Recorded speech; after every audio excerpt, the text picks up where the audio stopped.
Friend, welcome to knowledge IQ Abhishek. आप सभी का स्वागत है नॉलेज आईक्यू अभिषेक की लेटेस्ट अपडेट के अंदर। आशा करता हूं आप लोग सभी अच्छे होंगे और आगे के एग्जाम जो आने वाला है एईपी उसकी भी तैयारी आप लोग कर ही रहोगे। आज की हमारी वीडियो है कट ऑफ प्रिडिक्शन के ऊपर।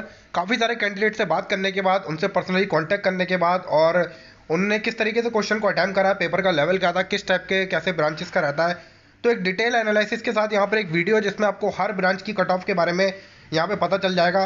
साथ साथ जो झारखंड और उड़ीसा की कट ऑफ है वो कितनी जा सकती है, और साथ साथ नॉन एम्प्लॉय वार्ड या एम्प्लॉय वार्ड की कट ऑफ में क्या अंतर रह सकता है, सारी चीज़ें हम डिटेल में बात करेंगे।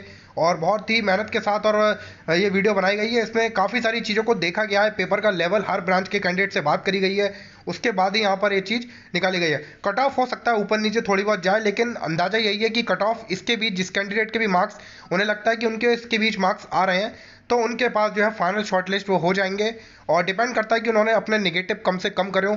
आप लोग के डिपेंड करता है कि जितने नेगेटिव आपके कम रहेंगे उतना चांसेस आपका सिलेक्शन होने का यहाँ पर ज़्यादा हो जाएगा। तो यहाँ डिटेल में एक वीडियो है, हम बिना देर करते हुए अपनी वीडियो को जो है पॉइंट को कवर करते हैं कि इस वीडियो में क्या क्या कवर करना है। तो देखिए, पेपर का लेवल मॉडरेट रहा है। मतलब ये नहीं कह सकते कि पेपर बहुत ज़्यादा हार्ड आया, और ये भी नहीं कह सकते कि पेपर बहुत ज़्यादा इजी आया। जैसा कि मैंने आप लोग को बताया था, न्यूमेरिकल बहुत ज़्यादा पेपर के अंदर नहीं आएंगे। बहुत ज़्यादा अगर न्यूमेरिकल रहे तो 80 में से 25 या 30 से ज़्यादा न्यूमेरिकल नहीं आएंगे। और अभी जो मैंने बात करा काफ़ी सारे कैंडिडेट से, हर ब्रांच के मोस्टली मैंने मेटलर्जी से ही बात करी, मैंने मैकेनिकल से, इलेक्ट्रिकल से, इलेक्ट्रॉनिक सभी कैंडिडेट से बात करी। तो उन्होंने बताया कि पेपर के अंदर न्यूमेरिकल जो थे बहुत ज़्यादा नहीं पूछे गए हैं, लेकिन कुछ शिफ्ट के अंदर न्यूमेरिकल पूछे गए हैं ठीक ठाक, और कुछ के अंदर बहुत कम न्यूमेरिकल पूछे गए हैं। तो अलग अलग शिफ्ट के वाइज रहता है कि कुछ शिफ्ट में ज़्यादा है, कुछ में कम है, लेकिन मोर देन 15 से 20 न्यूमेरिकल से ज़्यादा कहीं भी किसी भी शिफ्ट के अंदर नहीं पूछे गए हैं। तो इतना तो मुझे आइडिया ही था कि इससे ज़्यादा न्यूमेरिकल यहाँ पे पेपर के अंदर नहीं पूछे जाएंगे। अगर हम बात करते हैं यहाँ पर टेक्निकल की, तो टेक्निकल आप लोग देखेंगे कि टेक्निकल मॉडरेट लेवल का था। जिस कैंडिडेट ने भी जेई के एग्जाम की, जैसे एसएससी जेई हो गई, आरआरबी जेई हो गई, यूपी ट्रिपल एससी जेई हो गई, या डीएसएसबी जेई हो गई, या आपकी या सेल वगैरह, इन सब के एग्जाम के क्वेश्चंस वगैरह लगा रखे होंगे, तो वो देखेंगे क्वेश्चन वहीं से ही मतलब कह सकते हैं प्रीवियस ईयर के क्वेश्चन ही वहाँ पे पेपर के अंदर आए हुए थे। ये मैंने पहले ही बताया था कि क्वेश्चन जो रहेंगे आपके, जो ऑलरेडी रिपीट हो चुके हैं, वही क्वेश्चन यहाँ पे रिपीट होकर आपके आएंगे। तो टेक्निकल के question easy to moderate level के कहेंगे, बहुत टफ टेक्निकल नहीं पूछा गया, बेसिक वन लाइनर क्वेश्चंस भी आए हैं और न्यूमेरिकल भी बहुत इजी क्वेश्चंस आए हैं जो कैंडिडेट ने बताया, मैकेनिकल वालों ने। और थोड़ा सा इलेक्ट्रॉनिक्स वालों का कहना है कि न्यूमेरिकल थोड़ा सा पेपर को जो है मतलब टफ कर दिया गया। तो इलेक्ट्रॉनिक्स वालों को मान सकता हूँ कि पेपर थोड़ा सा टफ आया था इस बार। लास्ट ईयर जो था इलेक्ट्रॉनिक्स का पेपर ईजी था, मैकेनिकल का पेपर काफ़ी जो था हार्ड बनाया था। तो इस चक्कर में इस बार जो है मैकेनिकल का मुझे टेक्निकल जो लगा, वो कैंडिडेट ने जैसा भी बताया वो टेक्निकल बहुत ज़्यादा हार्ड नहीं था। कई शिफ्ट के अंदर जो है कुछ टॉपिक पे कंसंट्रेट किया गया था, तो कई में प्रोडक्शन पे कंसंट्रेट किया था, कई में थर्मो पे कंसंट्रेट किया गया था, कई में पावर प्लांट आरएसी पे भी कई कैंडिडेट बता रहे थे। काफ़ी ज़्यादा क्वेश्चन आए थे आपकी वेपर कंप्रेशन साइकिल से। इस तरीके से इलेक्ट्रॉनिक्स का भी मैं देख रहा था, इलेक्ट्रॉनिक्स के अंदर भी काफ़ी सारे ऐसे टॉपिक थे जो कंट्रोल इलेक्ट्रॉनिक्स से रिलेटेड थे आपके। इन सबसे आपके ज़्यादा क्वेश्चंस आए थे। और बात करें मेटलर्जी की, तो मेटलर्जी के अंदर भी जो क्वेश्चंस थे आपके, बेसिकली जो क्वेश्चंस आए थे वो आपके मैकेनिकल से रिलेटेड ज़्यादा क्वेश्चंस उसमें देखने को मिले थे। और मेटलर्जी में आपके जो थे आपके मेन जो क्वेश्चंस मेटलर्जी के अंदर थे, आप आयरन कार्बन से रिलेटेड काफ़ी ज़्यादा क्वेश्चन थे, स्टील मेकिंग से भी क्वेश्चंस आए थे। और बात करें मैकेट्रॉनिक्स, तो मैकेट्रॉनिक्स के भी कैंडिडेट से बात हुई, और शायद इस वीडियो में मैकेट्रॉनिक्स की कट ऑफ मैं ऐसे ही बता दूंगा, आपको लिखा नहीं है। तो मैकेट्रॉनिक्स वाले कम कैंडिडेट थे तो ज़्यादा बात नहीं हो पाई। तो उनका कहना था कि मैकेट्रॉनिक्स के अंदर जो था पेपर टोटली मैकेनिकल का ही पेपर पूछ लिया गया था, इलेक्ट्रॉनिक्स के क्वेश्चन नहीं आए थे। तो मैकेट्रॉनिक्स में टोटल मैकेनिकल का पूछा गया, तो उन्होंने बताया। तो मैकेट्रॉनिक्स के भी हम आगे बात करेंगे। तो यहाँ देखिए, आईओटी का लेवल मॉडरेट टू हार्ड आया, मतलब आईओटी बेसिक नहीं आई। मैंने कहा था आईओटी के आपका क्वेश्चन का कुछ पता नहीं रहता है। आईओटी में क्या रहता है, आईओटी आपका टॉपिक आपको कम से कम पता होना चाहिए। जैसे कि 5S में टॉपिक आ गया आपका क्रिप्टो करेंसी आ गया, आपका क्लाउड कंप्यूटिंग आ गया, या आपका जो सेफ्टी से रिलेटेड आपके चार्ट्स आ गए। इन सब के बारे में कम से कम आपको बेसिक पता होना चाहिए, क्योंकि क्वेश्चन इनके अंदर कितना भी डीप पूछा जा सकता है। अगर आपको आप अच्छे से क्वेश्चंस को लगा पाएंगे तो आईओटी में कहूँगा हार्ड आया है। तो आईओटी तो वैसे भी आप लोग को पता है, मैंने पहले ही बताया था, आईओटी का कुछ पता नहीं रहता क्वेश्चंस कहाँ से पूछे जा सकते हैं, क्योंकि आईओटी खुद में अपने एक ब्रांच है, खुद में अपनी एक इंजीनियरिंग है जिसके अंदर सारी चीज़ें आती हैं। तो आईओटी पे आप इतना ज़्यादा ध्यान नहीं दिए, क्योंकि अगर आईओटी हार्ड आया है तो सबके लिए हार्ड आया है। और ऑन एन एवरेज आईओटी के अंदर जो बहुत अच्छे जिन्होंने कैंडिडेट ने अटैम्प्ट करे हैं आईओटी के अंदर, तो उनके भी मैं देख रहा हूँ कि 8 से 10 क्वेश्चन ही ज़्यादातर अटैम्प्ट हो पाए हैं जो करेक्ट करें, 8 से 10, किसी के 12 क्वेश्चन।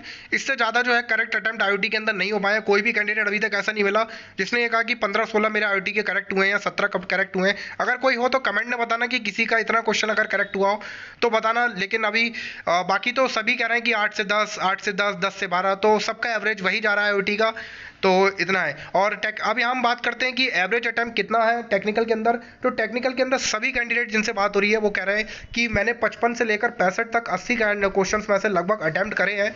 और जो कुछ अच्छे कैंडिडेट हैं जो काफ़ी समय से तैयारी कर रहे हैं वो बता रहे हैं कि 60 से 75 के बीच मैंने क्वेश्चन अटेम्प्ट करे हैं।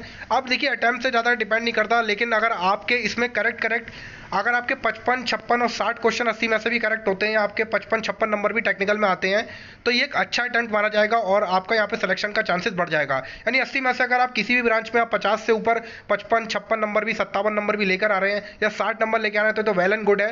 तो और इससे ऊपर लेकर आते हैं तो फिर आपका सिलेक्शन श्योर है, मतलब कि जिसके 65 नंबर या 65 नंबर आ रहे हैं टेक्निकल के अंदर तो उसका तो यहाँ सिलेक्शन फाइनल हो जाएगा।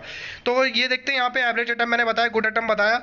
और यहाँ पर अब बात करते हैं नॉन एम्प्लॉय वार्ड की, जो कि ऑल इंडिया लेवल की वैकेंसी है, जिसमें मतलब सारे ही स्टेट वाले आ जाते हैं। तो उनकी कट ऑफ क्या रहती है, तो सबसे पहले हम कट ऑफ देखते हैं इलेक्ट्रॉनिक्स की।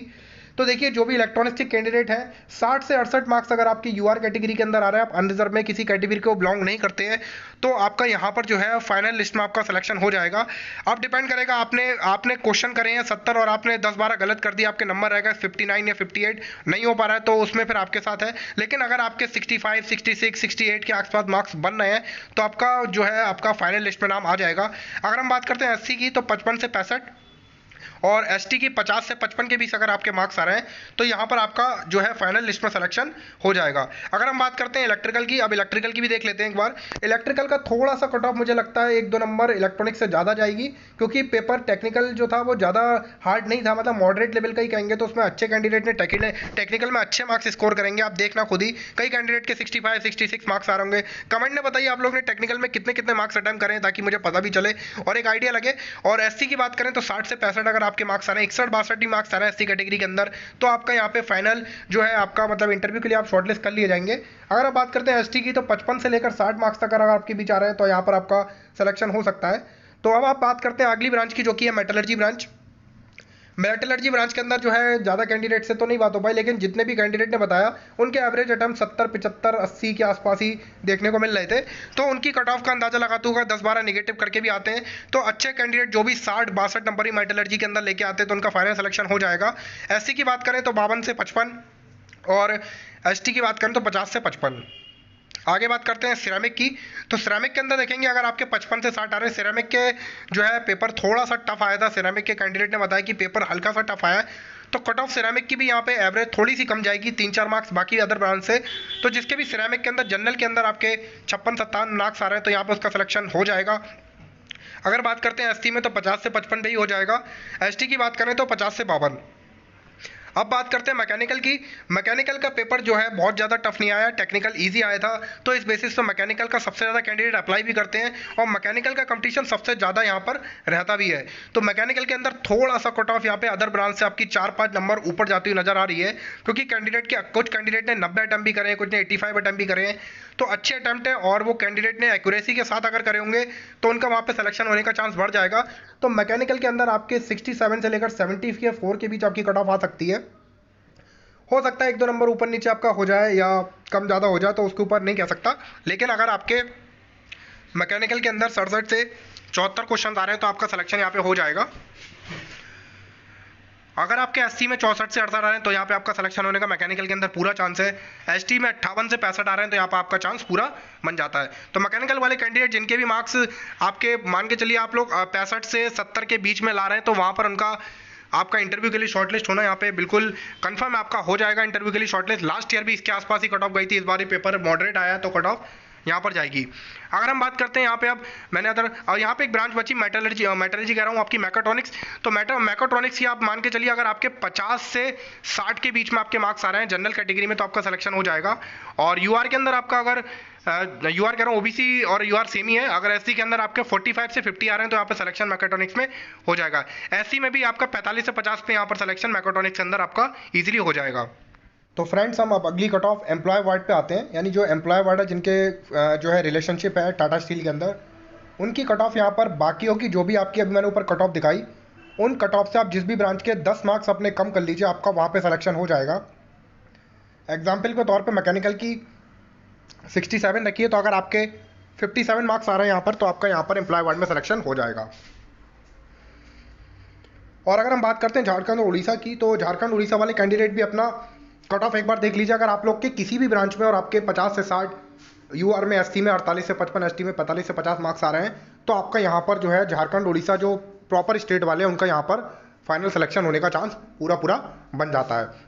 तो फ्रेंड्स, यहाँ पर मैंने आपको सारी वीडियो कट ऑफ डिटेल में बताई, हर एक ब्रांच की कट ऑफ के बारे में डिटेल में बताया। आप अपने कमेंट में बताइए आपके कितने मार्क्स आ रहे हैं आपको, और आपके कितने मार्क्स आ रहे हैं, और जिस ब्रांच का भी बच गई है कट ऑफ प्रेडिक्शन से, वो एक बार मुझे बताए, ताकि मैं उसके कैंडिडेट से ही बात करके कट ऑफ बता सकूं। और आप लोग अपने कमेंट में मार्क्स जरूर बताएं, आपने कितने टाइम करे, मुझे भी पता चलेगा कितने कैंडिडेट हैं यहाँ पर। जितने कैंडिडेट से मेरी बात हो सकी उनसे मैंने पूछा, उनसे जाना और एनालिसिस किया। वीडियो पसंद है, वीडियो को लाइक करें, शेयर करें। मैं अभिषेक आपके साथ फिर मिलूंगा नेक्स्ट अपडेट नेक्स्ट वीडियो के साथ। तब तक के लिए थैंक यू सो मच।